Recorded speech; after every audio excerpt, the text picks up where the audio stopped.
Calm days, pleasant nights, and welcome to Kingslingers, a Doof Media podcast journeying through Stephen King's Dark Tower series and beyond. I am your host, Constant Reader Scott Daly, and I'm joined, as always, by my walking buddy, number 19. He's got 2 warnings, but he's still stopping to tie his shoes. It's Matt Freeman. How's it going today, Matt? I got this. 15-minute mile. No sweat. It's all part of the plan. Now it's just for 1 mile, right? Yeah.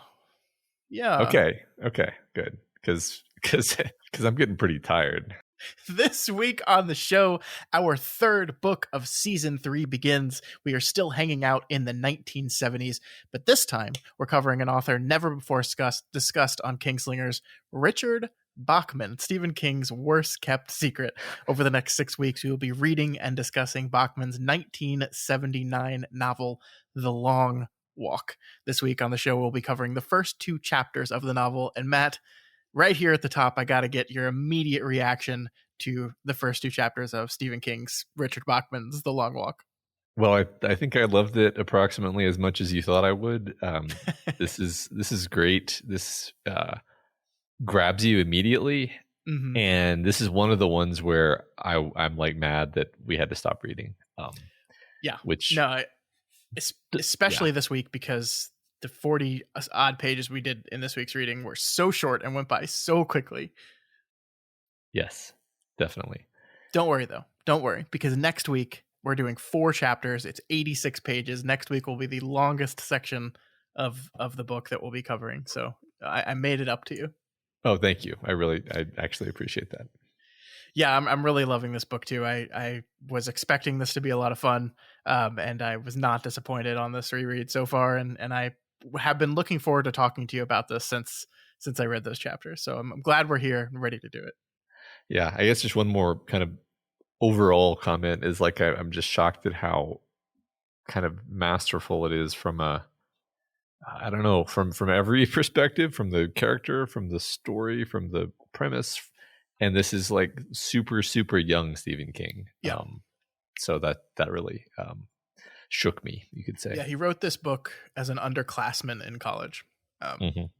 And I don't know, I know in one of the intros he talks about how he basically published road work, I think it was, as written. I don't know how much editing work he did on this one after the fact or not. But even if he spent a long time editing and reshaping this book, it's still goddamn impressive. It is, for sure. All right, we will get into Richard Bachman and The Long Walk really quickly. But before we did that, we did just want to have a quick announcement for you folks. If you are a patron, right now, the long-awaited episode covering Stephen King's Maximum Overdrive is live over there. That's our Other Levels of the Tower episode this month. We talked about Maximum Overdrive and frankly, a lot of other stuff for about an hour on that episode. The episode goes places I don't think we expected it to, but that's the power of Stephen King's directing, is it just points you in directions you never thought possible. Yeah. I feel like all of those tangents were very much earned. I agree. It's a really fun conversation. You should check it out. Head on over to our Patreon, patreon.com/doofmedia. It is available there at the Doof Troop level or higher. And you should have access to that episode. And then all the episodes we've done over the past few years. There's tons of them out there. We think they're all good. And we hope you enjoy them. So that's live right now, Maximum Overdrive. Next month, we're going to be taking a look at the brand new Children of the Corn adaptation that came out this year. Originally supposed to be released in 2020, but out now. And I've heard not good things about that. So I think that'll be a fun conversation of a different variety. That's right. Looking forward to that. All right, Matt, let's get into it. We got to talk about The Long Walk. But before we do that, we have to talk about Richard Bachman here, because obviously, we are doing a very specific thing on this season. We are trying to look at King throughout the ages and kind of highlight some of his best works. And when I was outlining what this season of the show was going to be, the first thing I thought was, well, we have to talk about it, obviously. But the second thing I thought about was, I got to have a Bachman in here. I have to have a Bachman book as part of this journey through season 3. And it's because Richard, the idea, the concept, and the reality of Richard Bachman just fascinates me. One of King's most fascinating choices here is to create this other author and publish so many books under it. Yeah, absolutely. It's a very unique thing that I think speaks to his unique psychology as a human being, and Mm-hmm. you could argue has something to do with the way he is as a person. Like he has all these stories in himself. He has to be writing, and he he's almost so compulsive of a creator and a storyteller that he had to create a separate personality to help him do it. You know, it's Uh-huh. actually kind of awesome, and it just makes for a fantastic piece of lore about this guy. I love it. I love it. Yeah. And one of the things I love about it too is this need of Stephen King's to not just write, but the need to share his writing, right? Like it's like, there's plenty of people out there that just and I think Stephen King would do this. He writes for the sake of it. Like he doesn't write for the money. I mean, he of course likes the money, doesn't turn down the money, but he's been ungodly rich for decades now. If he was doing it for the money, he would have just stopped. He writes because he loves to write, but he doesn't just love to write. He loves to share the writing. He loves to share his stories.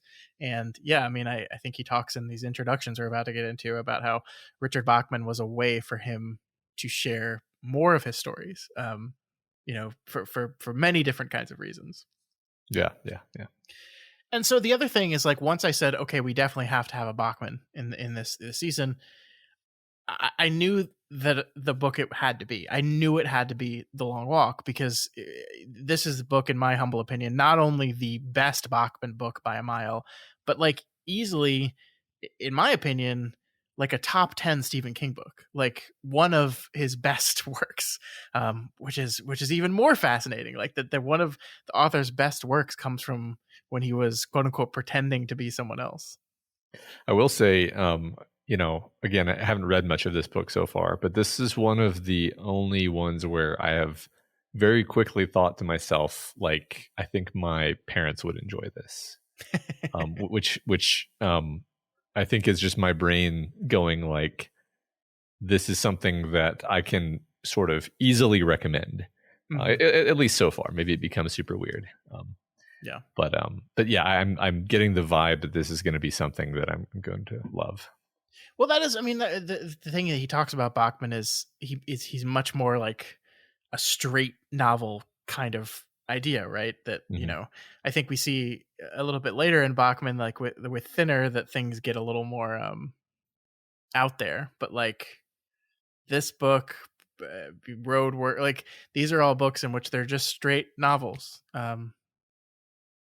They're just there's no um like ghosts or monsters, or it's just people and stuff like that. So Mm-hmm. I think it's his way of trying to write, not necessarily not a genre exercise, because I think this book is definitely still a genre exercise, but just a different kind of story. Yeah, that's really interesting. You sort of taken me off guard actually, because I didn't really think about that as being a distinguishing characteristic of Bachman until you said that. But Mm-hmm. and that's probably because I don't really know much about the Bachman stories, honestly. Yeah, I mean, you've seen two of the films based on Bachman stories, which are The Running Man and Thinner. And Mm-hmm. Thinner is kind of the exception that makes the rule, I think, in this regard. Mm-hmm.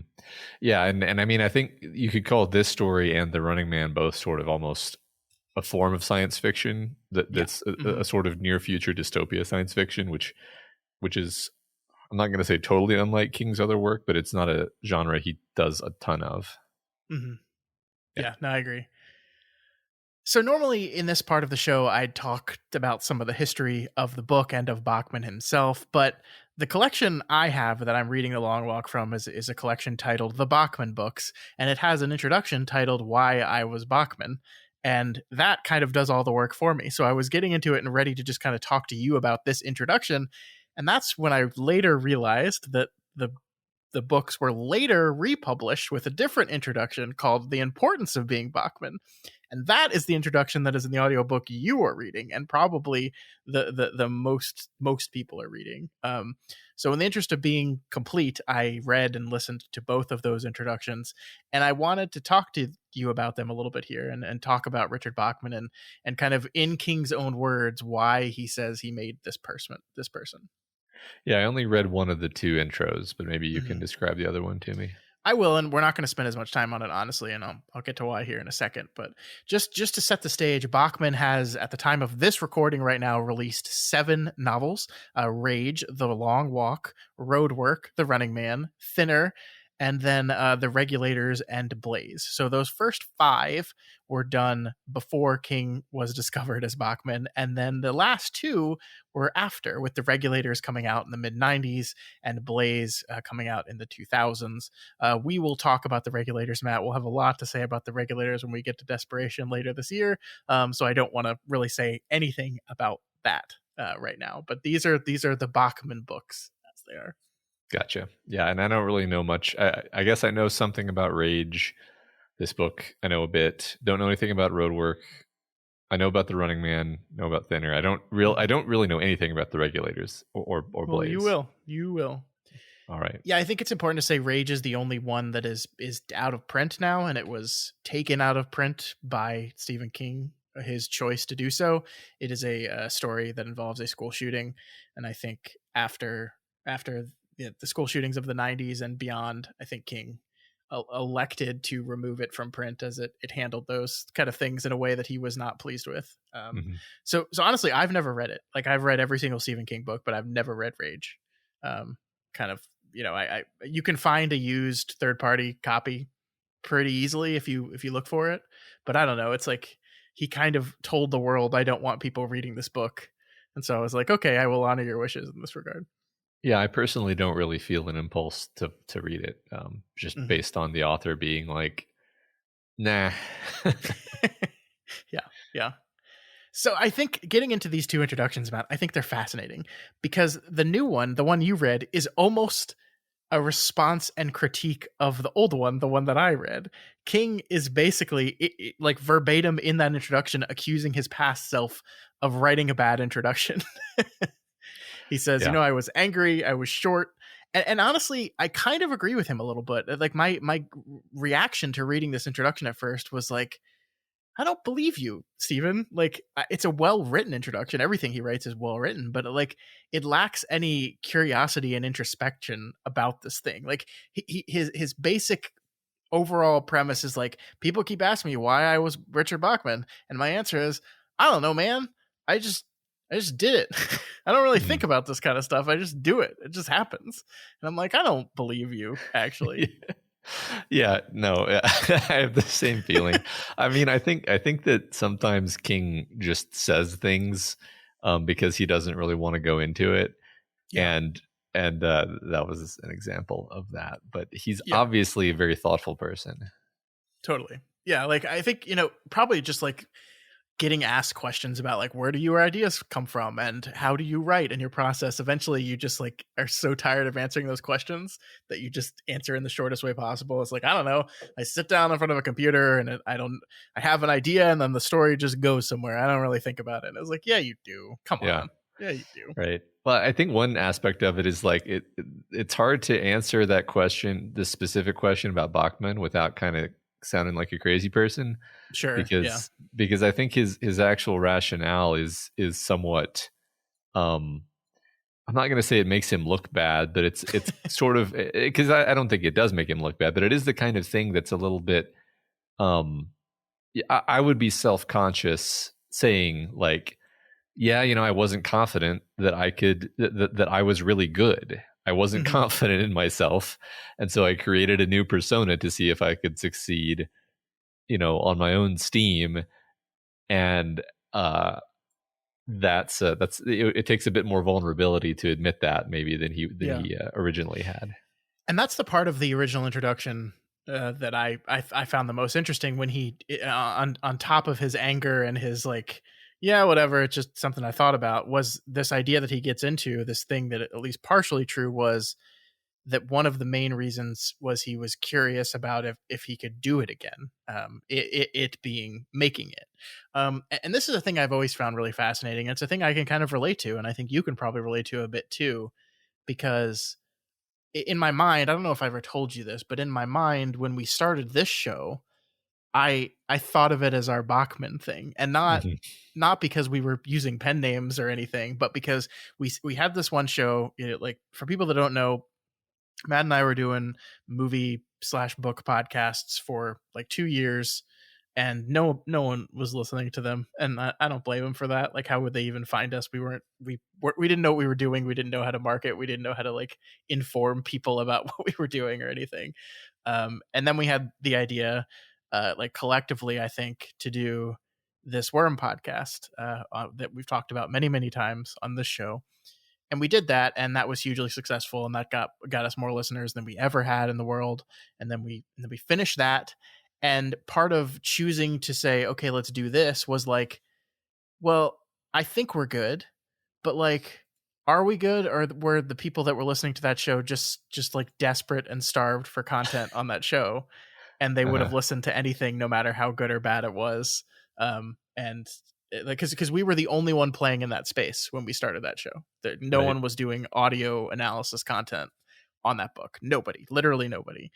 And so, picking Stephen King and picking The Dark Tower and picking this thing, we knew going into it that this was a very well-trod space, right? Like, there were, I can go to my podcatcher right now and type Dark Tower podcast, and there's like a lot, right? There's a lot that existed before we even started. And so it was my own kind of Richard Bachman to be like, am I really good at this? Or was it just people really liked that book and wanted people to talk about it? And, I don't know, like we did well. I still have those thoughts and those fears, right? Am I really good at this? Or are people just really desperate for people to talk about the Dark Tower? But I had them less in this podcast. So that was a long story to say that I very much relate to the idea of being a creator and wondering, did I just get lucky, or am I really good? And I don't know. Yeah, no, I think I relate to that. I think a lot of people do.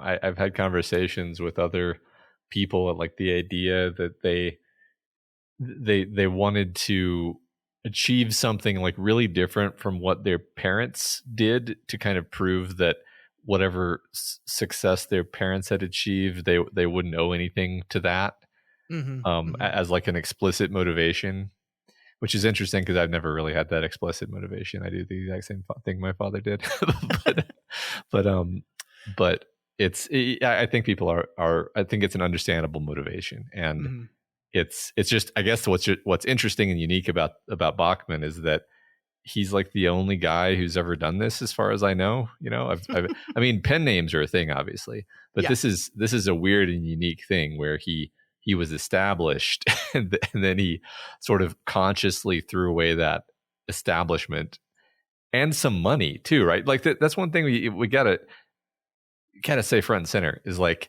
he could have just published these books as Stephen King and made a lot more money. Yeah. But he chose to spend a whole ass chunk of time writing a novel, and then be like, instead of making $1 million off of this novel, I'll make possibly zero by publishing it as Bachman.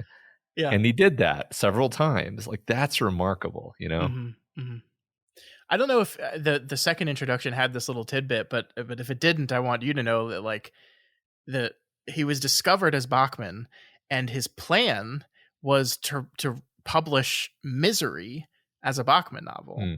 And before that happened, he was discovered as Bachman, and then eventually made the choice to discover it to publish it as a Stephen King novel after that. Okay, no, I didn't know that. And he was mad. He was mad that Bachman was discovered.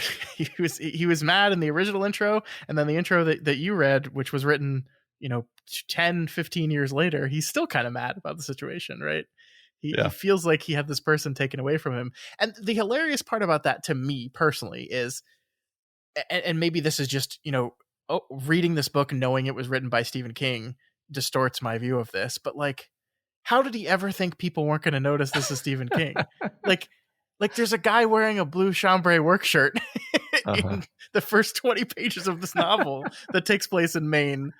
Like, it's just so obvious that this is a Stephen King novel. It does seem really obvious to me. I agree, but I don't, it's not like this is a double-blind placebo-controlled. But it does seem pretty obvious. I really like what he says about who Richard Bachman is, though. I'll read this here from the introduction. The books in this omnibus were written by a young man who was angry, energetic, and deeply infatuated with the art and craft of writing. They weren't written as Bachman books per se. Bachman hadn't been invented yet, after all, but in a Bachman state of mind. Low rage, sexual frustration, crazy good humor, and simmering despair. I love that. Yeah, I love that too. And it's funny because it's like, oh, that's like a perfect expression of how I would have described the Bachman persona if I had thought about it really hard. You know, it's interesting that he seems to perfectly understand the specific thing that he's going for with Bachman. You know, yeah, like he's clearly thought about this a lot. He has, totally. And like it's interesting because I don't even know if I would agree with you with that, like what he's going for. I think it's just like these books were written in a certain time, and maybe like, as you know, you wonder if like if he decided to publish The Long Walk of Stephen King, let's say, he has this trunk novel, The Long Walk, that he wrote in college, and one day he's like, oh, I think I'm going to publish this novel. I thought it was pretty good, and I think I'm going to publish it. Knowing that it's Stephen King, maybe his edit pass through of it looks very different than knowing it's Richard Bachman. Like he's like, as Stephen King, oh, can I really do that? Can I really say that? Can I really push that idea to the forefront in a way where I feel comfortable with it? And as Richard Bachman, he has the freedom to go, fuck yeah, I can do that. I can make it gnarly and nasty and depressive, and like I have that freedom with this name that no one knows. Yeah, that's really interesting. And that, I mean, to weirdly make this be about our podcast again, it was like having a thing where you're putting your product out into the world. It suddenly becomes super different when people are sending messages back to you. Yeah. And then you're suddenly like, oh, this is like a two-way street. And I can't just say whatever random shit pops into my head necessarily anymore. I have to be accountable for the words that come out of my mouth. Nobody told me this. Yeah, that wasn't what I signed up for. Yeah. And I think he may have started to experience something like that pretty early in his career, where he realized like, oh, certain things that I write, people are going to think things of me if I put those out under my name. And so gave him maybe, in addition to everything else we've talked about, a little sense of security to be able to distance himself and have it not come back to him, because that's not Stephen King, that's Richard Bachman. Yeah. I do find it one of the most interesting things he talks about in these introductions is the idea that, you know, when he started out, Bachman wasn't a thing, wasn't a person, you know, was nothing, just a name. And then over the course of the time, he kind of became real to him. He kind of became a real person. He became just another character that Stephen King creates for his stories. Only this one was a pen name. I find that really fascinating that he can't help but characterize, to the point where this person wasn't just a pen name anymore. It was a real person. He could close his eyes and imagine him writing, imagine him going through his life, imagine all these things. I think it's really, really fascinating. And I don't know if we've talked about this. He has a novel called The Dark Half, which is basically him exploring this idea. It's about an author who writes under a pen name, and that pen name comes to life and starts hunting him, which is it's a fun little book. It's a great idea. And he was doing that as a response to him realizing that Richard Bachman had become real to him in a lot of ways. Mm-hmm. Yeah, I thought it was the part that jumped out to me was describing how, even though Richard Bachman is now dead, stated as if this is a fact, he can imagine that he has found a trunk of unpublished Richard Bachman novels that he is going through and transcribing. I was like, oh my God, this is like so unnecessarily convoluted, and yet makes total sense that the way he turns everything into a story, of course he would turn this into a story too, right? Yeah, I forgot what he said. He died of a case of I forgot what it was. It was a clever Stephen King turn of phrase that you could tell he was proud of. Yeah, he died of exposure. Yeah. Yeah. Really great. Yeah. And just to emphasize once again that this book was written when he was in college, which is just insane. Yeah. He does spend, like, I think it's interesting that they put the introduction that you're reading at the front of this book, because this is an introduction that was written in 1996 after the release of Richard Bachman's The Regulators. I think it's the introduction they put in Richard Bachman's The Regulators. And so most of the introduction is about kind of where he got the idea for the Regulators and why he decided to make that a Bachman story. And so we really can't do anything with that part of the introduction until we get to Desperation, which we will do here later this year. But I thought that was interesting. They shoved it there. Because it, like, I would say a good half of the introduction is specifically talking about like the ideas for the Regulators and why it became a Bachman story and all that stuff. Well, the marketer in me thinks that this is to make sure that anybody who picked up a copy of this book is aware of the existence of other Bachman novels and specifically aware of the Regulators, so that you go pick that one up next. No, that's smart. You're right. All right, let's get into it. Let's talk about The Long Walk. Matt, this story, like all Stephen King stories, again, hilarious that he's really doing a good job hiding his true identity here, begins with a series of quotes. There are 3 quotes here. The first is from Thomas Carlyle. I will read this one for you and just get your reaction. To me, the universe was all void of life or purpose, of volition, even of hostility. It was one huge, dead, immeasurable steam engine rolling on in its dead indifference to grind me limb from limb. O vast, gloomy, solitary Golgotha and mill of death, why was the living banished thither companionless, conscious? Why, if there is no devil, nay, unless the devil is your God? So that's a tone setter right there, isn't it? Yeah, that's rather sad. I mean, the imagery conjures up shades of Midworld. I mean, I'm thinking of the Combine of the Crimson King, and of course the literal Golgotha that appears either in the Gunslinger or at the beginning of Drawing of the Three. Forget which, but anyway, but like definitely the sort of imagery of this like cosmic scale of death and destruction and meaninglessness. Yeah. And this pessimism here, right? Like this is Carlyle being like, everything sucks.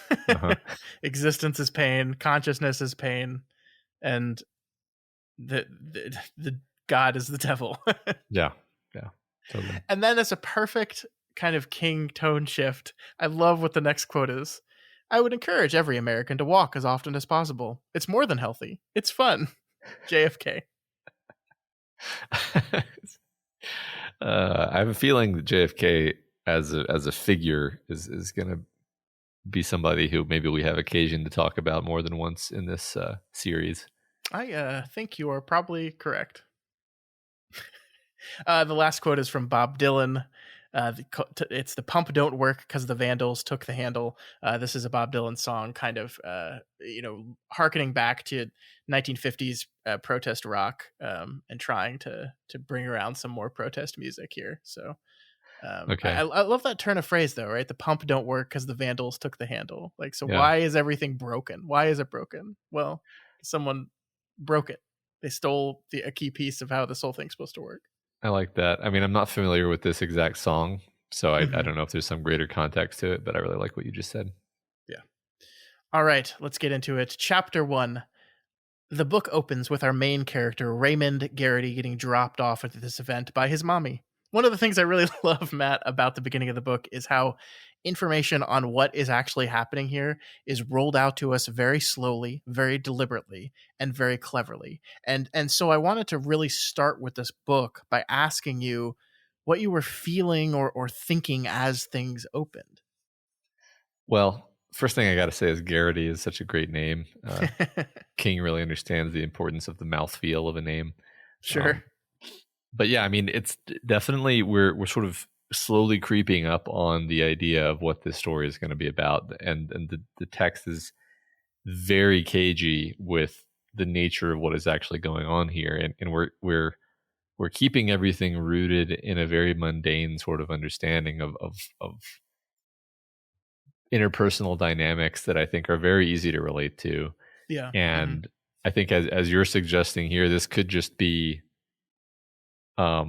something very mundane happening. There's no, if I didn't kind of already know the premise in the broad strokes, I might actually think that this was just a mom dropping her son off at I don't know. I mean, it's interesting. I was trying to put myself in the frame of not knowing the premise. I really don't know much about the story except for the premise, but like, I was like, maybe she's dropping him off at like, Army basic training or something. Yeah. Would be a thought that I might have had. Yeah. or like college. Yeah. Like Mhm. there's so many different things it could be. Just and her sadness and her worry and her anxiety are just leaving your son for the first time in his life, and the worry and anxiety, the natural worry and anxiety that comes to a parent from that. Yeah, Yeah, for sure. it's really great, and it's great, specifically because, and I might be jumping ahead a little bit, but like the thing we quickly realize is that no person involved in this entire thing has any delusion or illusion about what is going to happen here. That all 100 of these kids are going to enter into this walking contest, and the only way to win is to not be one of the dead ones, right? Yeah.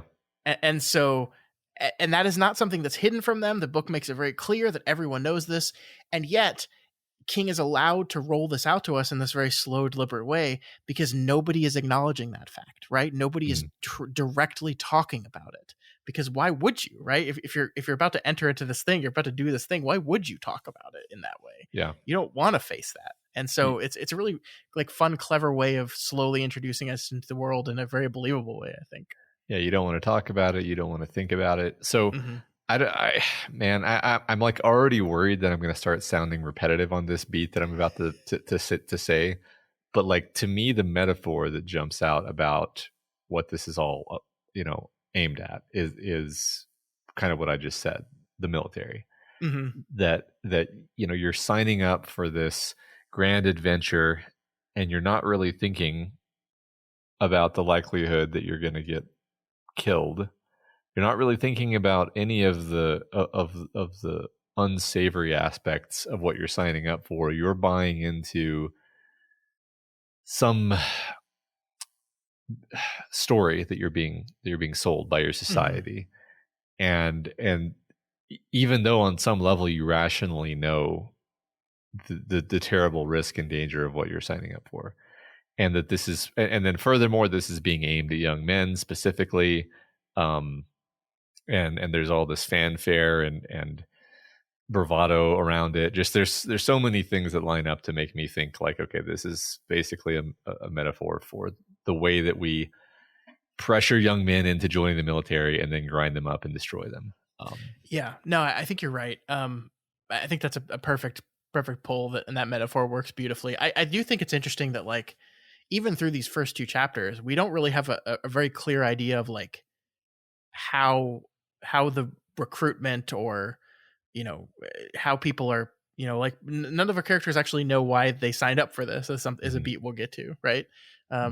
There's a lot of uncertainty as to the why of why people are pulled into this thing, why people are doing this thing, that kind of thing. And again, that's it's really fascinating that that's kind of left off of these first few chapters. Yeah, there's a lot of mystery set up. I mean, that's one thing I love about the nature of this book is how many questions are introduced so early that I'm just dying for the answers. Like, I don't know the rules. I mean, for all that I said, I know the premise. I know the premise in the vaguest possible terms. I don't know what the rules are. I don't know. I mean, okay, I know the rules that are specifically told this week, which is like you can't get more than 3 warnings in 3 hours or whatever. But like, well, when does it stop? Is it based on distance? Is it based on time? Is it based on how many people have been killed? I have no idea. And so many ways, you're also wondering, like, how did the world get into this state? Like this seems like America, basically. So how did we get here? Right? There's so many things. I know I'm sort of getting ahead of us, but like also I don't know that there's a particularly specific moment to say these overall statements about how King is just planting all of these little questions in your mind that are just they're just driving me crazy with desire to turn the page. Yeah, it's such a great way to do it too. This is the idea that this book was written by a kid in college is like it just perfectly understands how to pull you through the story. Like there's a version of the story in which the major gets up in front of these boys and makes a big long speech at the beginning of the long walk and outlines every one of the questions you just asked for us. And answers every single one of them. And that's not as good of a version of the story. Totally. That would not work as well as this works. I totally agree. I like this part as well. This is the description of his mother. His mother was also tall, but too thin. Her breasts were almost non-existent, token nubs. Her eyes were wandering and unsure, somehow shocked. Her face was an invalid's face. Her iron-colored hair had gone awry under the complication of clips that was supposed to hold it in place. Her dress hung badly on her body as if she had recently lost a lot of weight. So, like, we don't know anything about this guy. We don't know anything about his past. We get little bits about his father, and we get this little brief description about his mother. And it allows us to see a world in which these people aren't doing well. And it allows us to kind of perhaps see a window into the state of the world as a whole, right? That this place is not doing too great. Yeah, I like that. Absolutely. I mean, I think maybe I'm reading between the lines, or maybe this is explicit, but I think his father is dead now. Yes. His mom is sort of reeling and just not up to the task. And he is reacting. We don't quite understand the details of what's going on, but we understand all of that. And yeah, I mean, and then another thing I'll comment on is this is just like a very Bachman description of a person, where, in the sense that it's just kind of mean, it's just kind of a low sort of way of talking about a person. Not that King would never describe someone this way. It just strikes me as a particularly kind of mean way of doing it. Yeah, no. And this is this is from the perspective of our character, right? And so it's not only is it mean, it's him kind of seeing his mother in this, not in this, I mean, ugly, I guess is the best word for it, state. Yeah. We learned that Garrity is here to participate in something called the Long Walk, headed up by someone called the Major.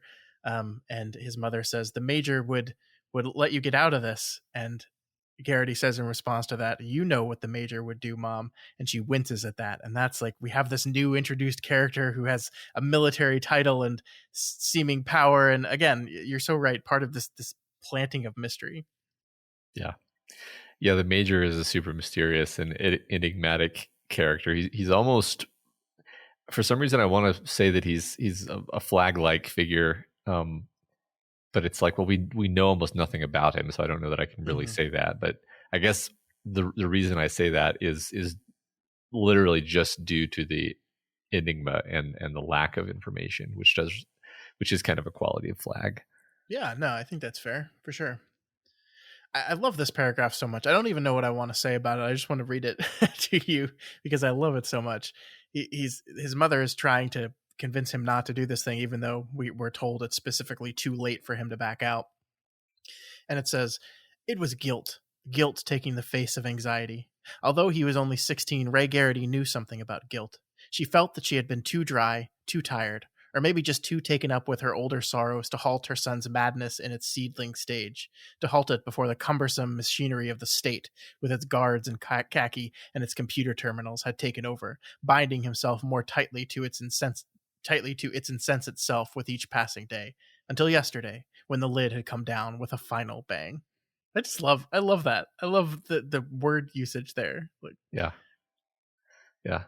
Just great overall. And then I love the final image of the lid came down with a final bang as a way of saying, it was too late, right? Because this is like one place where I can recognize writing that's just better than what I can do, because I'm like, I would have just written like until it was too late. And it's like, no, the lid came down with the final bang. The lid of what? You don't even have to ask. It doesn't matter. Yeah.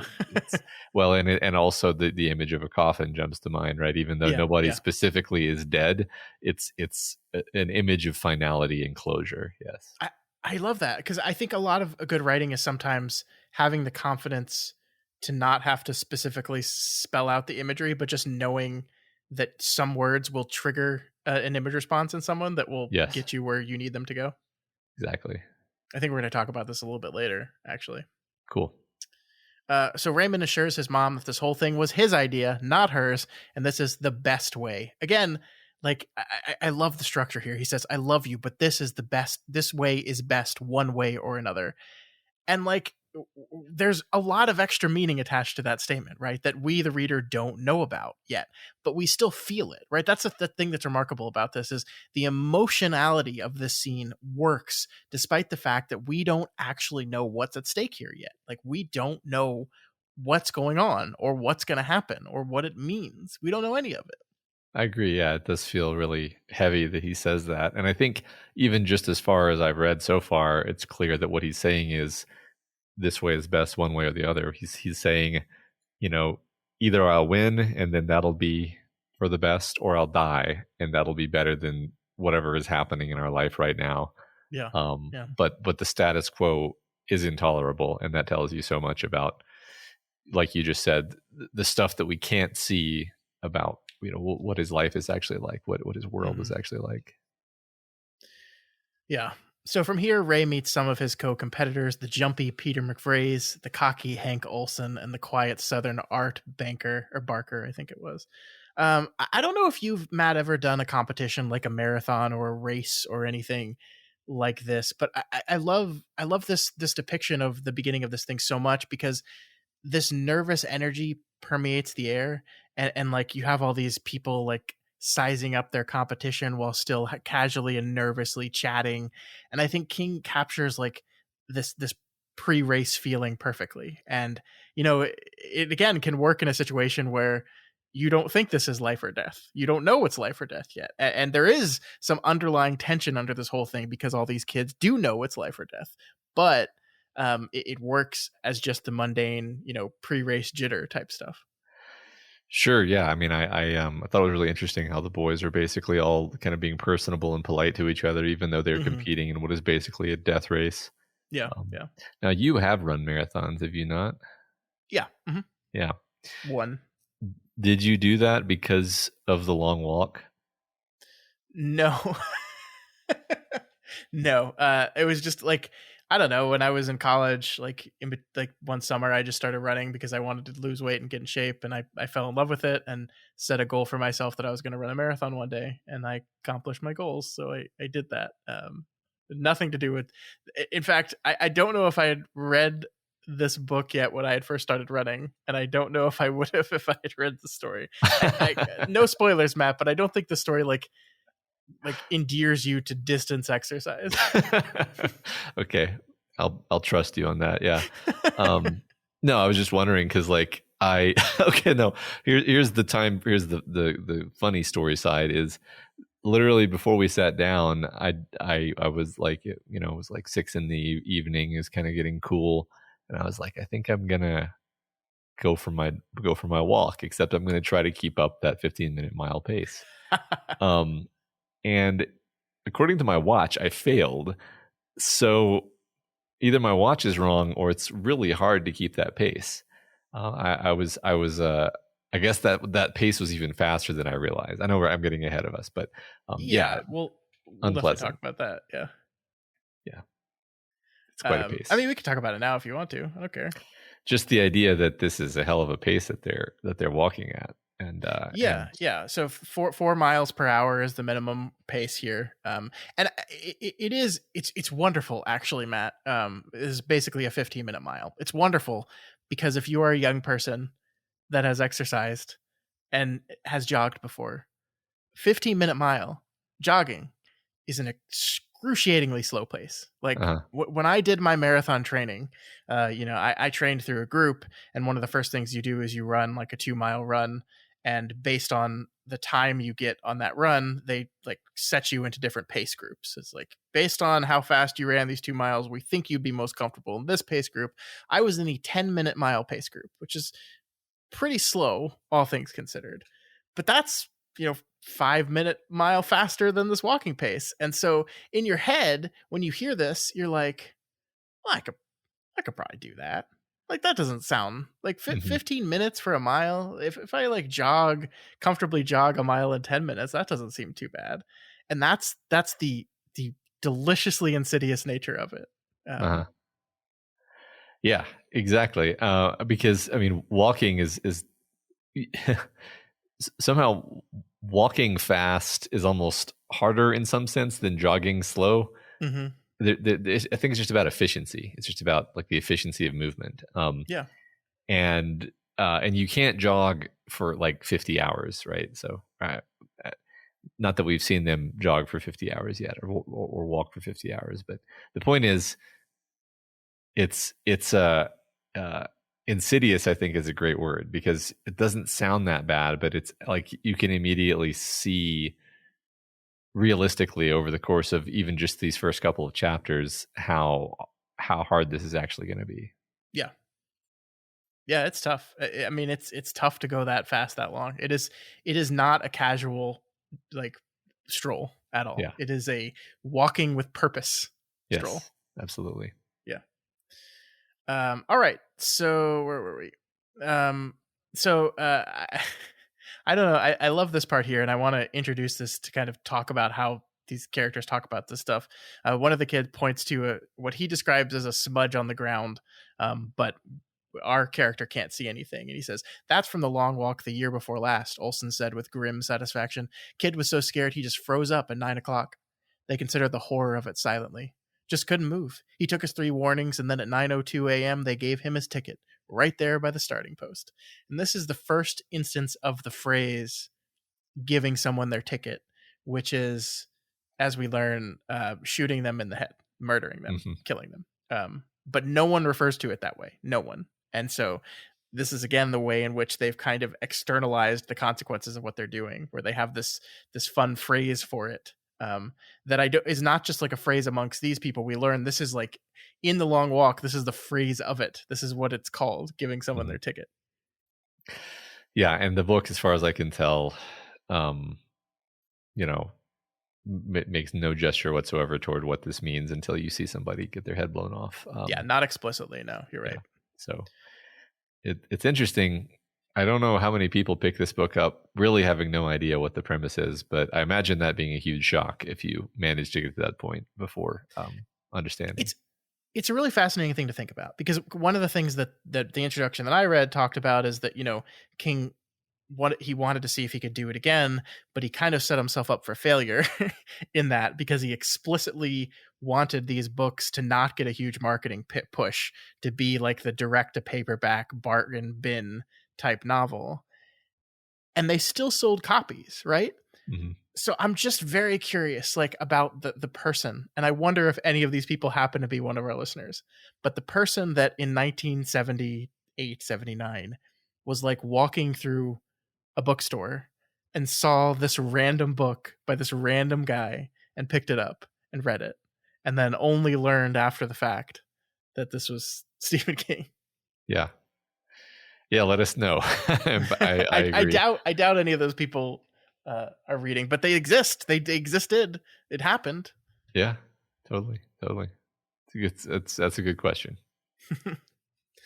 The Major arrives at 8:16 a.m. He's a tall man wearing khakis, a pistol, and sunglasses.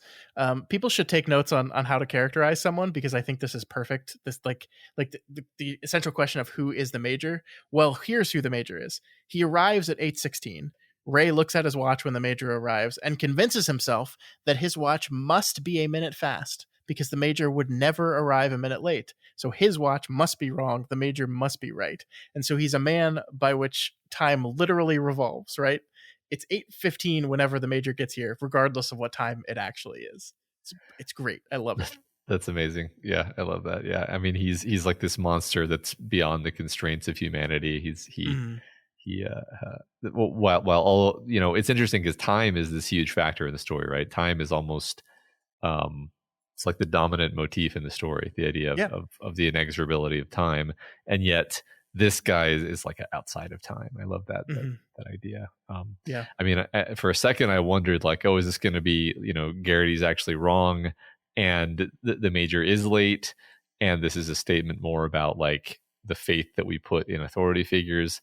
But then it turned out later, we find out, like, no, actually his watch was off. the Major was actually on time. Was it? I thought that later when they call out a certain, I mean, maybe I'm misunderstanding something, but I thought they called out a certain time or pace or something, and then Garrity was like, oh yeah, like that number only makes sense if my watch is off. No, what happens is the race is supposed to start at 9 o'clock exactly, and it hits 9 o'clock and nothing happens, and Garrity starts going mental because he's like, why won't you start? And then it turns 9:01 on his watch, and he's like, oh yeah, my watch was a minute fast, but the person who starts the race is still the major, Oh, right? I see. Okay, So yeah. like he So decides what time it is. Like it could very well be that the major was a minute late and just decided that he wasn't going to be a minute late because I'm the major, and Garrity's watch was right the whole time. Sure. Okay, so it could be, and I mean, that's kind of, I kind of like that, and that's kind of why my head was going that direction, because I was like, if you really have the power to dictate time, then who cares if you're late or early, right? Yeah. So yeah, that's it's not going to start without me. So 9:00 is when I say it is.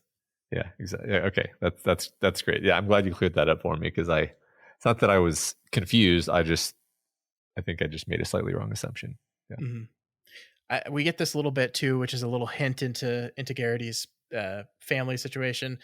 You couldn't help but admiring the major.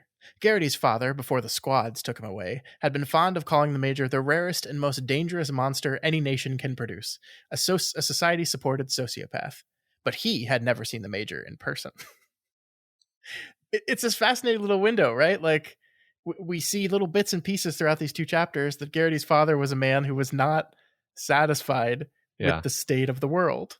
And the squads took him away. And he's dead. We know he's dead. It's unclear the degree to which he was like actively subversive versus just kind of a malcontent. And I imagine we'll figure out more about this as we go. But and also, Garrity, he thinks these few things, but he doesn't. It's almost like he doesn't like thinking about it, so he doesn't think about it much. Because he's kind of indoctrinated, right? Like you couldn't help but admiring the major. He has he can't help it. He can't help, like, even this, he says, my dad called him a monster, but he had never seen him in person, and if he had, he would understand the power of this man, the importance of this man, like the admiration that people have for him. Now I understand it fully. He's totally bought into this whole thing. So it seems like the sketch we're drawing is that Garrity is trying to sort of reject his father's apostasy, or whatever word you want to use, and show that he's a good American boy who will do what he's told and toe the line to the utmost extent, and like I guess in this world the best way to do that is to join the long walk. And that you're right, that could absolutely be his motivation here. Although as you say, we're not sure yet. Mm-hmm. So each kid is called and given a number, literally replacing their name with a number. And from this, we see that there are 100 kids in all competing in the walk today. Importantly, we, the reader, still do not know what the walk is. All we see here is that the soldiers are handing out energy pouches with tubes of energy in them, and canteens of water, and handing all this stuff out to them. And they're all lighting up. That's all we really know. Yeah. At 9:00 exactly, or 9:01, depending on who you ask, the long walk begins, and our 100 kids just start walking. We learn here some of the basic rules that we've already talked about. The guards are tracking their speed, and the low end cutoff is 4 miles per hour. If they drop below that speed, they get a warning. If they get 3 warnings in succession, the 4th time they will get their ticket. Warnings fade after an hour, so if you've got 3 hours of walking will clear you. We already kind of talked about your reaction to this a bit, Matt, but anything else you wanted to add? Just that it's funny, so like when I was listening to the book, I became really conscious of my walking speed, because I was listening to it while walking. So that was funny. And then I tried to walk the actual 15 mile an hour rate and found it actually way more difficult than I had even thought it would be. So long story short, it's a pretty brutal pace to keep up. Now, I think you just made a word slip there. I hope you weren't actually trying to walk 15 miles an hour, because that would be very fast. No, I was not trying to walk 15 miles an hour, unfortunately. I was trying to walk 15-minute mile pace. If you're trying to walk a 4-minute mile, I'm going to go ahead and say you're not going to achieve that. Yeah, I did not achieve that goal. So one of the things I really like about this is like the air, the tone of these early chapters is very light. And though people are like intense and nervous, we do see people kind of having fun with this whole thing, pushing the envelope, kind of behaving like kids a little bit. Like we see this one walker named Barkovich get himself 3 warnings in rapid succession, and he kind of jokes it off as all a part of the plan. Actually, it's really interesting, especially looking back at it now that we know the life and death stakes of this whole thing. Yeah, right. I mean, it's difficult to determine if he's serious about it being part of the plan. It's interesting that you read that as joking. It's almost like he reminded me of a type of kid where he would insist that it was part of the plan, actually, and he's not joking, but then maybe he's just full of shit and it's hard to tell. Yeah, maybe joking is the wrong term, but just like being kind of light and unbothered by the situation at hand. One thing I like about maybe it's not this exact moment, but it's a moment similar to this one where it's like the other boys around him are reacting more than he is, where they're like, you can't be screwing around with the warnings, man. Like you get a lot more of a sense of the danger of the situation from everyone else's reactions. Yeah, I like this part a lot too. Ray, it was Art Baker. He had taken off his coat and slung it over one arm. Any particular reason you came on the long walk? Garrity unclipped his canteen and had a quick swallow of water. It was cool and good. It left beads of moisture on his upper lip, and he licked them off. It was good to feel things like that. I don't really know, he said truthfully. Me either, Baker thought for a moment. This is great, right? Because they're in this situation, this life or death situation. Many of these people are going to die, if not all of them, and they don't know why they're here. They don't know why they did it. They don't have an answer to that, and that is a theme that continues into the next chapter as well, which is just fascinating. Fascinating. It's kind of hard to believe. In fact, I would be inclined to disbelieve it, except it literally says, I don't really know, he said truthfully. Mm-hmm. Meaning I just have to accept that our character has not really faced up to the reasons why he did this, and or was just sort of operating out of some kind of compulsion. And I don't mean that in a magical sort of supernatural sense. He's just compelled to do this, and he's not able to look at the reasons why. I wonder, going back to your military metaphor here, like if you polled a bunch of people that had just signed up for the army and are going into basic training, what they would say their reason for doing it is, what's their answer? Why are you here? What do you want? Yeah, totally. Yeah, I mean, I know that there's a huge range of answers to that question, and some people might not know. Yeah, some people might answer that. I don't know. Yeah, like maybe give like an answer it's kind of bullshit. That's like, protecting my country. We're not saying that everyone that signs up for the army, that's a bullshit answer, but like, that's not that's if you search down deep, that's not the fundamental real reason for it. Yeah, I mean, and I think for some people, unfortunately, it's sort of the only option that they have left. And when you're in that kind of situation, it doesn't even feel like a choice. And so if somebody asks you why you're there, you're just kind of like, I just ended up here. It's not like there's a good reason. This is where I am now. God damn it, Yeah. So, I'm interested to see that this is yet more mysteries, right? Just we have kind of our setting based mysteries, which I'm very curious about, but then we have our character based mysteries, which I'm even more curious about. Sure, yeah.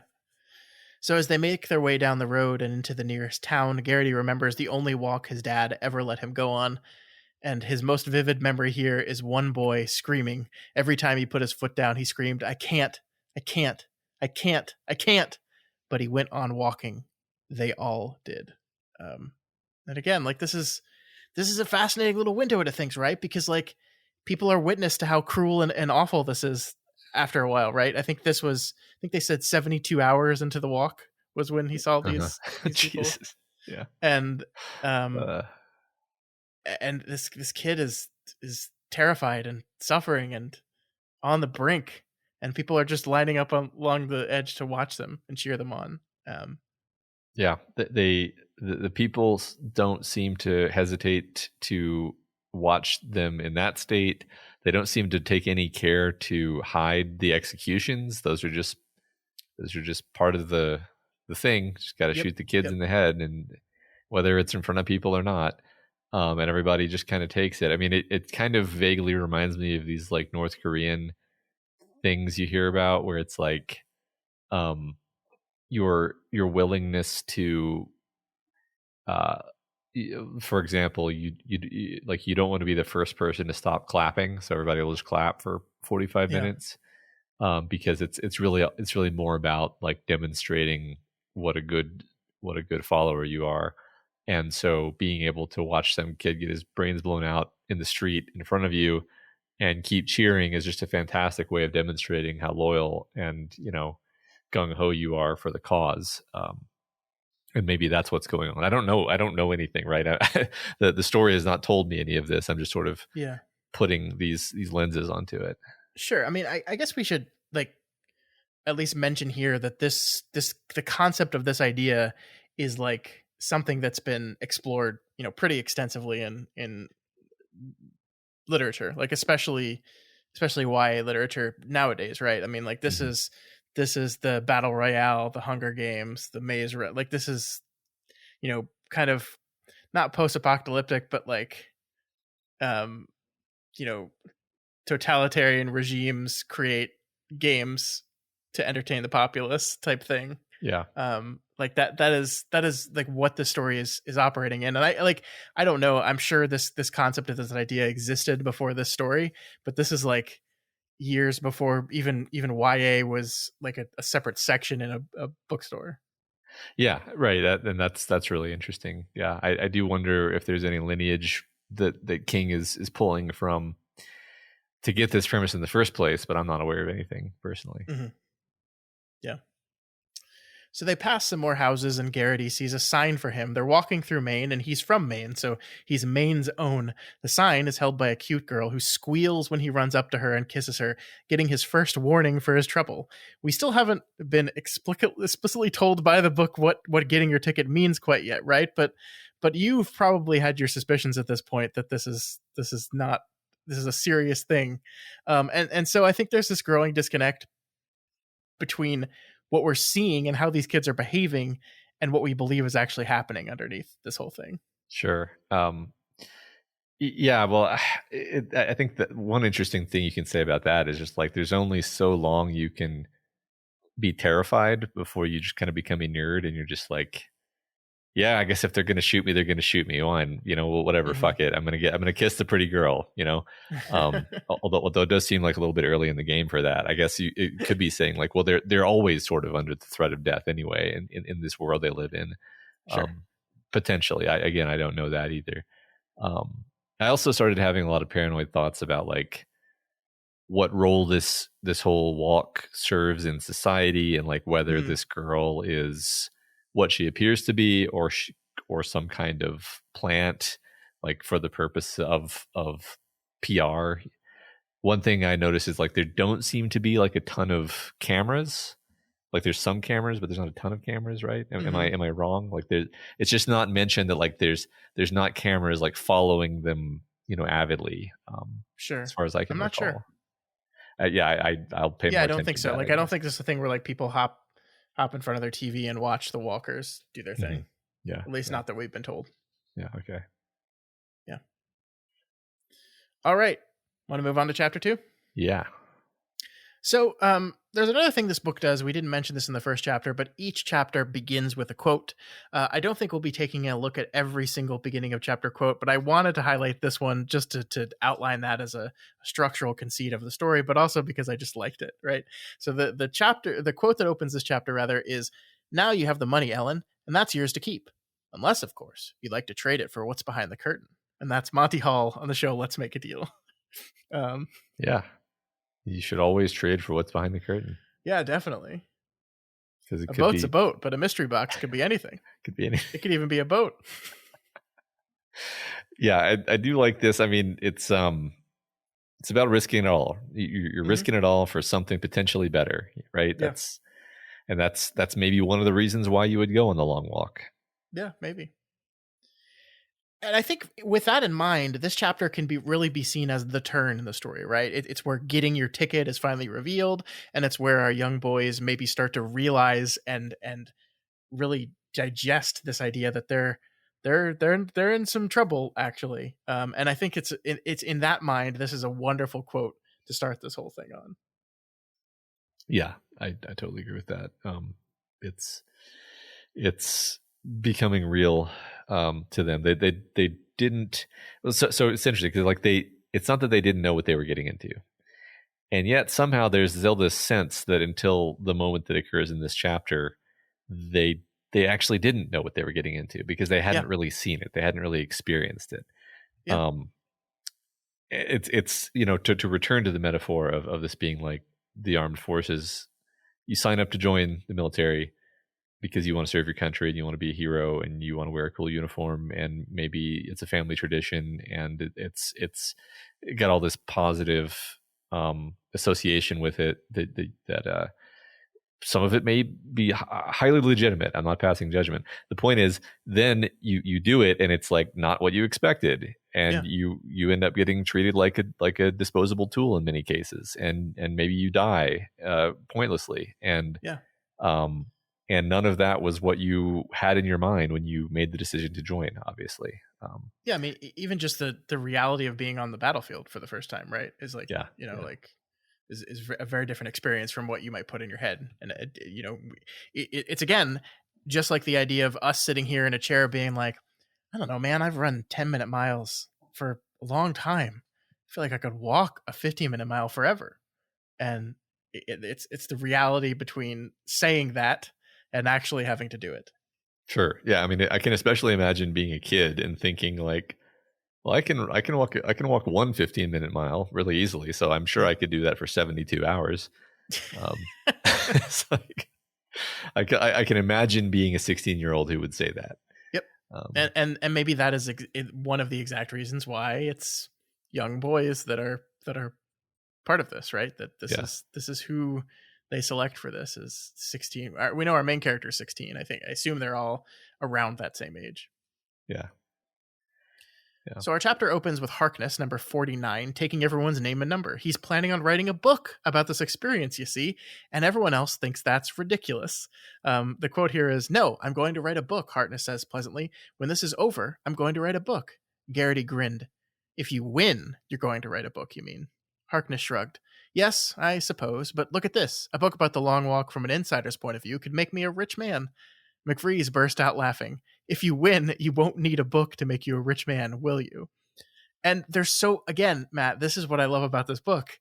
There's so much there, right? That reading it now, that is telling you everything you need to know about this thing, right? Like this boy is saying, like, you actually get told here that if you win the long walk, you'll be rich.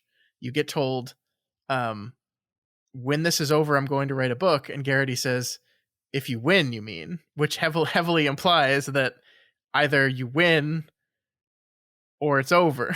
Right. That there's no, like, the idea that someone, when this thing ends, I'm gonna write a book. Well, only if you win, right? Yeah. And it again reinforces the idea that these kids aren't necessarily behaving rationally, because like he knows it, and yet he's over here talking about like, I'm gonna write this book and it's gonna be about my experience, it's gonna be a bestseller. Hey, guess what people also did and do all the time? Join the military to write a story about it.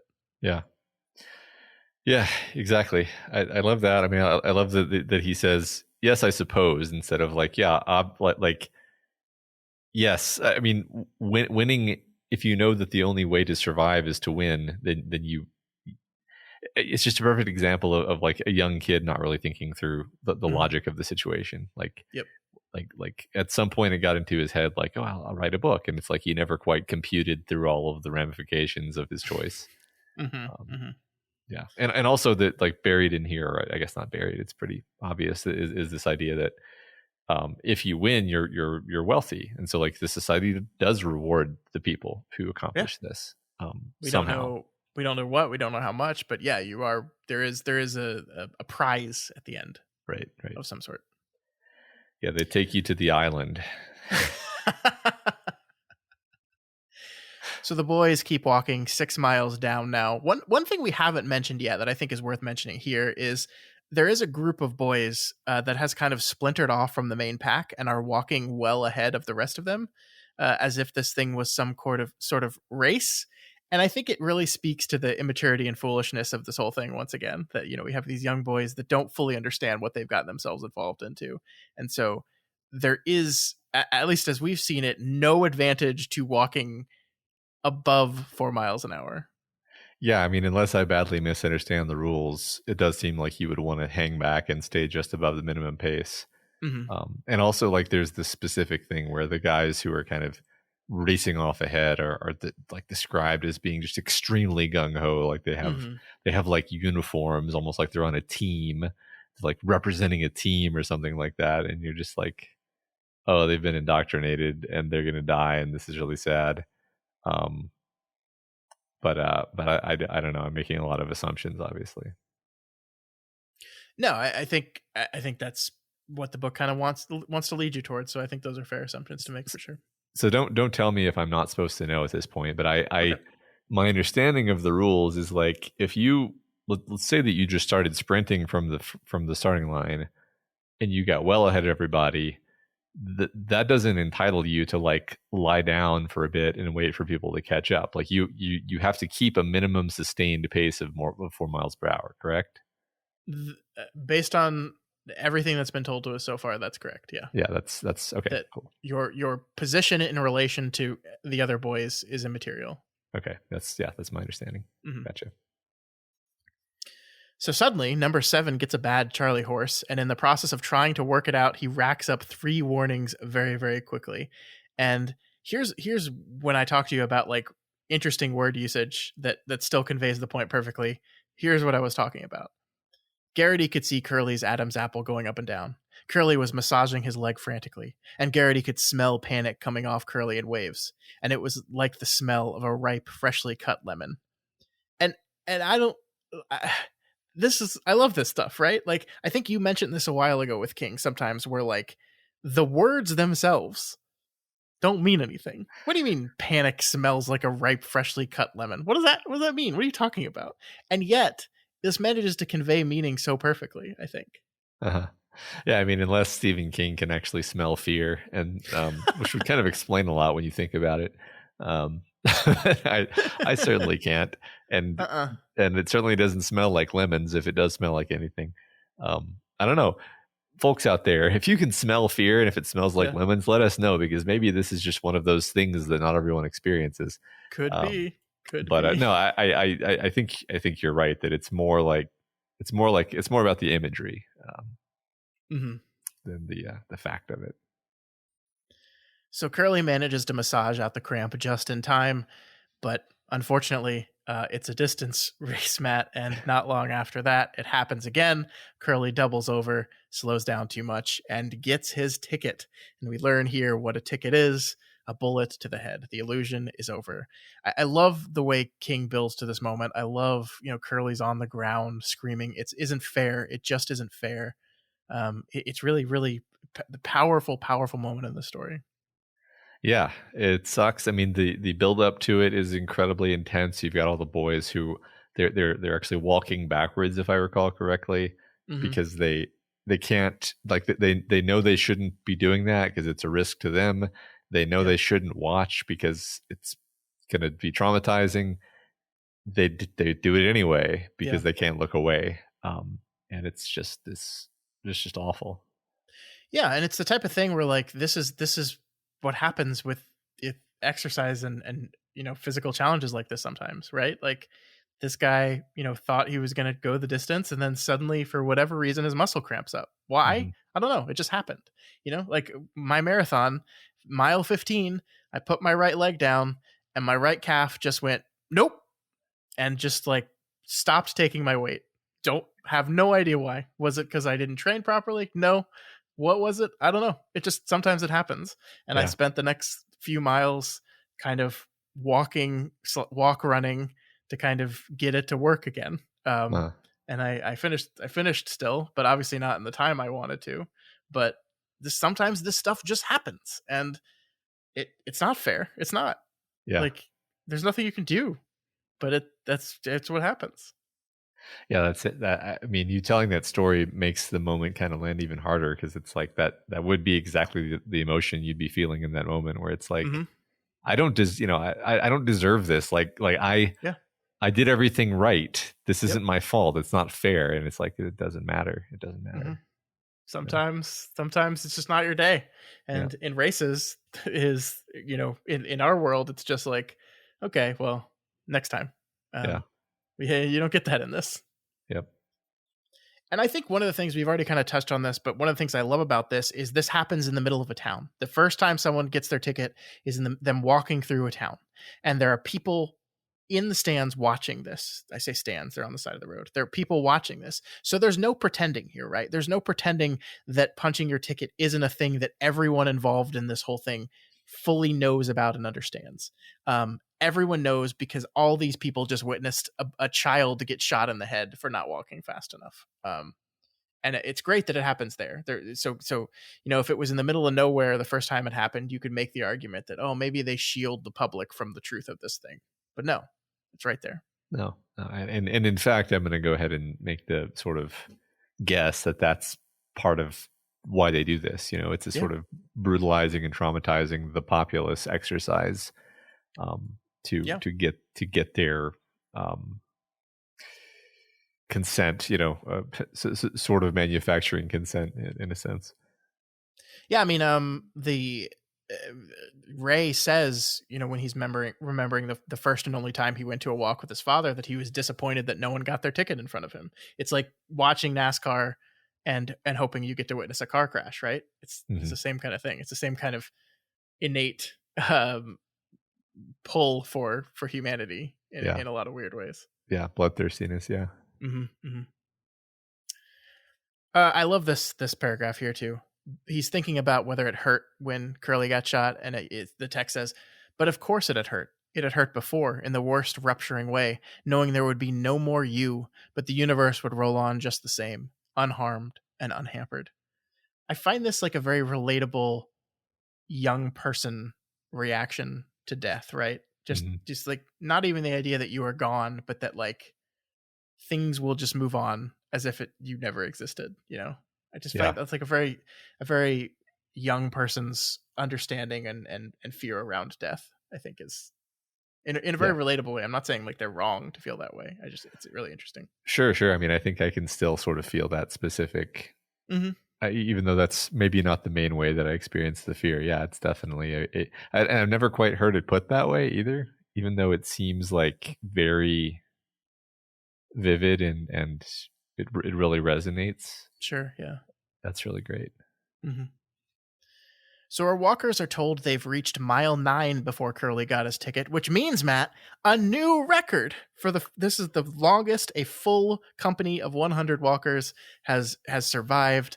And it's just like, that's just absurd, right? Like, a boy was just shot to death, and now we're like, hey, we did it. Like, we look how long we went for before someone died. And even after this, Ray is basically like, I wonder what the record for only being one person down is, right?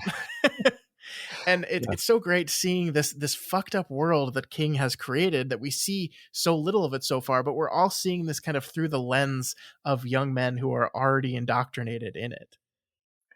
Yeah, that's a great point. I don't know. It's funny. I'm trying to figure out how to say this. Like, it reminds me of how when you are in that age, that rough age range, you're so basing your actions off of your social milieu that you will say and believe totally insane things, just because the boys around you are saying and articulating it. And oh, sure, yeah. And that's it's a vibe, like, it's a feeling that I have like happily put behind me and buried, because it's sort of shameful to have ever been that way, even though I think we all go through that phase. But this is just reminding me of that part of my life so strongly. A lot of like Boy Scout memories are resurfacing here. Not that we ever did anything particularly horrible. That's not really what I'm saying. It's more just like you're taking your cues from your peers to such an extent that you'll just say things because that's what everybody else is saying. Sure. Yeah. Anyway. No. Yeah. No, I agree totally.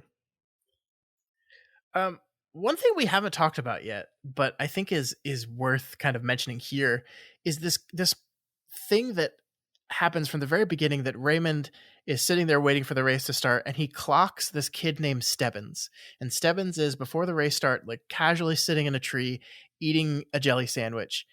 And then, when the walk starts, Stebbins is just kind of hanging out at the very back, not really socializing with anyone, just chilling. And Ray gets kind of obsessed with this guy a little bit. Like, he can't stop thinking about him. When Curly punches his ticket first, one of the first things Ray says is, "It was supposed to be you, you jerk." Like, he develops a lot of animosity towards him very early for no reason. Like, this kid hasn't said anything to anyone. He's just kind of there. He's just, doing his own thing. I don't know. I just wanted to bring it up here because it's really interesting. Yeah. I don't quite know what to make of it at this point, but yeah, I feel like certain lines are being drawn for future use. Like we're establishing certain characters who are going to become relevant later. Sure. But yeah, I don't know. Other than this also being a relatable young man thing, just pick some kid, decide he's your nemesis. Yeah, I mean, like you're competing with everyone, right? But like, that everyone here is standing between you and your goal. But like, you need someone to hate. You need a person that you're just gonna. And he's just randomly decided it's this kid for whatever reason. Yeah, I mean, if I had to grasp for something, I would even say like the reason he's picked Stebbins is because Stebbins reminds him of himself in some specific way. Oh, cool. Yeah. Well, we'll see. We'll see if that goes anywhere. Yeah. All right. So we get this paragraph here that I wanted to read as well. He was still feeling defensive. God knew why. Maybe because so many of these boys would die here. Maybe all of them. Probably all of them. Only 6 long walks in the history had ended over the state line in New Hampshire, and only one had gotten into Massachusetts. And the experts said that was like Hank Aaron hitting 730 home runs, or whatever it was, a record that would never be equaled. Maybe he would die here too. Maybe he would. But that was different. Native soil. He had an idea the Major would like that. He died on his native soil. It's so like fascinating, right? Like fascinating getting more information, fascinating being the long walk being compared to a baseball record. Fascinating that we kind of see our character for perhaps the first time really starting to ingest the idea that the odds are against him in this whole thing of him surviving this walk. Really, really great stuff. Yeah, and also sort of lionizing it, but putting this nobility on the idea of him dying, while at the same time he does have a sort of a sour feeling toward it. It's not like he's thinking like, oh, it's going to be awesome when I die. It's more like that's what they're going to say about it, and at least maybe there's some solace in that. It's unclear, but I don't know, but yeah, like he doesn't say he would like that. He doesn't say, I'd like that dying on my native soil. He says maybe the Major would like that. Yeah, exactly. All right, so 18 miles gone and many, many more to go. They keep walking until word gets passed back that one kid is suffering. He's got blisters because he's wearing sneakers, Matt. And this is where we get hint 3. Do not wear sneakers. Nothing will give you blisters faster than sneakers on a long walk. We haven't talked about these hints yet, but this is a part of what King has kind of peppered through these first 2 chapters is there's obviously like a book or a list somewhere of all like the hints that you get for this walk. And we're seeing them every so often, hint number, whatever, conserve energy at all time. Like there's like, this is really, it establishes this as an established thing in the world, right? Like this is not something new. This is something that's been going on for a while. This is something that exists, that they analyze and write stories about and write, books on and rule books and hint books and all these things. Yeah, although it's not entirely clear if it's been 5 years or 40 years, but true, yes, true. You're right that it has become part of society and it's well known. And then furthermore, I mean, I think one thing I like about this is like we don't, despite the fact that this seems to be well established in the culture, we still have people showing up for the long walk just starkly unprepared for for doing this. Like they're wearing the wrong shoes. Like easily avoidable mistake. And I mean, it again shows, I think, an immaturity in how this is being approached, and I think that's, you can speculate that that's exactly the way the state wants it, right? Because like if you're going to sign up for this thing, there's 100 people, maybe all of you are going to die. Wouldn't you logically, rationally think, well, then I need to make sure that I do every possible thing I can to give me every possible advantage. Right. So did this kid just not read the rule book? Was he like, I'll probably be fine? Like, what happened there? Like, that's a question he asks, right? It says here, all those muscles, all the training couldn't stop blisters and Charlie horses. What in the name of God had Ewing been thinking when he put on those PF flyers? Yeah, a good question. What had he been thinking? Yeah, I mean, what was his life like such that he had to make this choice? Maybe maybe there was a desperation there that Raymond is not privy to. I mean, that's very true. Like we said here is like whatever you do, don't wear tennis shoes. Okay, what if I don't have any other shoes? What if these are my only shoes that I have? Right, exactly. Yeah, what if he basically was so desperate that he had to, it was almost an emergency. We just don't know. I mean, I think it's interesting that we don't really know anything about this kid other than his name and the fact that he was wearing tennis shoes, Yeah, and of course he lasts a while, but he's walking in his own pus, it says, which is just a horrible image. Eventually he just can't keep up and he gets his ticket. And that's how our last chapter of the week ends. The last lines of the chapter are, 2 of them gone now, the odds infinitesimally adjusted in favor of those remaining. There was some subdued talk, and Garrity wondered again what they did with the bodies. You wonder too goddamn much, he shouted at himself suddenly, and realized he was tired. Well, don't worry, you'll get to sleep soon when it's nighttime, right? Yeah, they definitely halt the walk for sleep. You're right. Because, I mean, don't they, Scott? Don't they let them sleep? I don't know, Matt. We'll find out, won't we? I mean, I'm assuming not, because that would make it would be so evil, but therefore that's definitely the way it's going to go. But I do want to highlight like the difference between how our first chapter ended and how our second chapter ended, like the shift in tone here, right? The first chapter's last paragraph is Garrity concentrated on picking them up and putting them down. He still felt good. He felt strong. And then, a chapter later, a few hours later is still day one, is and he realized he was tired. Yeah. It's great. Already tired. It is, as they say, Matt, a long walk. I guess so. But that is going to do it for us. Next week, we will get into part 2 of the book titled Going Down the Road. We'll be reading chapters 3, 4, 5, and 6 next week. It's going to be a bunch of pages, a bunch more walking, and hopefully, Matt, you won't be as mad at me when you get to go further. I'm so happy. I'm so happy that I just get to keep going down that road. I'm glad. And for all those of you out there doing the long listen, I think is what our listener Pear Jane has dubbed it. Who they're doing what you tried and failed, frankly, to do, Matt, which was while listening to the book, go out for a walk and try to maintain that 4 mile per hour pace, and just see. Obviously, it's not a real competition; it's just for fun. But if people are participating in that, let us know how that's going. We really want to hear that too. Yeah, and if you fall behind, you will be shot. But as for our discussion question of the week, we wanted to know from you folks, what is your favorite dystopian contest story? And so when we're talking about that, I think everyone kind of knows what you mean here. Stories like this, stories like Hunger Games, stories like Battle Royale, those type of, you can even do the Running Man. There's tons of them out there. Actually, it's a very, very well explored genre of writing that I actually quite enjoy. I like stories like this a lot. It's a fun setting to say things about society in, I think.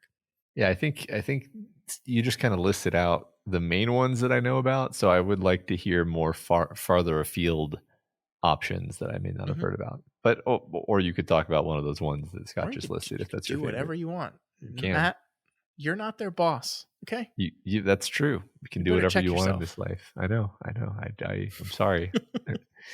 Take it back. All right, that is going to do it for us this week. As we said, next week the long walk will continue with chapters 3 through 6. Oh, I can't wait, Matt. It's everything's going to actually get better from here. They're going to all turn on their computer robotic implants that strengthen their muscles, and it's going to be great. Their nano suits. Yeah, exactly. Yeah, that's going to be really sweet. I love science fiction. Anyway, remember you can reach us via email at kingslingerspod@gmail.com or over on Twitter at kingslingerspod, and of course on the subreddit at reddit.com/r/doofmedia. That's probably the best place to go answer that discussion question. Yeah, I mean, feel free to send it via email if you are not a Reddit user. Believe us, we're not going to make you sign up for Reddit if you don't want to. But right. I think some of the best conversations happen over there on Reddit. Yep. And if you're not already subscribed to Kingslingers, please do so. You don't want to miss an episode. Things are going to get really good here. And of course, after this book, in 5 short weeks, we're talking about Stephen King's It. So you don't want to miss that either. So subscribe. We are everywhere podcasts can be found, and find us there. That's right. And if you like any of our shows and you want to support us, then please consider donating to our Patreon account at patreon.com/doofmedia. Special thanks this week to new patrons Hannah S., Deborah M., and Louis or Louis O. Welcome. We hope you enjoy the cool stuff we have over there, such as, for example, our recent podcast on Maximum Overdrive. Maximum Overdrive. For those about to rock, we salute you. If you cannot afford to donate to us right now, that is absolutely okay. You can continue to help us out by sharing this podcast, letting people know about us, and of course, leaving us rating and reviews. I haven't gotten to read a new Apple Podcast review in a few weeks, Matt, and I'm getting a little concerned that nobody... And Cujo is going in the incinerator. Yeah. He's preparing it, folks. He's preparing a copy of Cujo for the incinerator. Yeah. The only copy, the last copy. The only copy, yeah. Don't know if y'all knew that, but he has the last copy of Cujo somehow. No, and people are leaving rating and reviews on other sites, like Audible, I think, has a pretty great rating and review system, and I need to start pulling them from there so I can read them on the show again. I do a very bad job at remembering to do that because I'm so used to just pulling it from Apple Podcasts. But please keep them going. We love them, and they do really help us a whole bunch. Yeah, we'd appreciate that. All right, folks, that is going to do it for us this week. We will see you next week for more long walking. I can't wait. We'll see you then. Long days and pleasant nights. And may you have twice the number.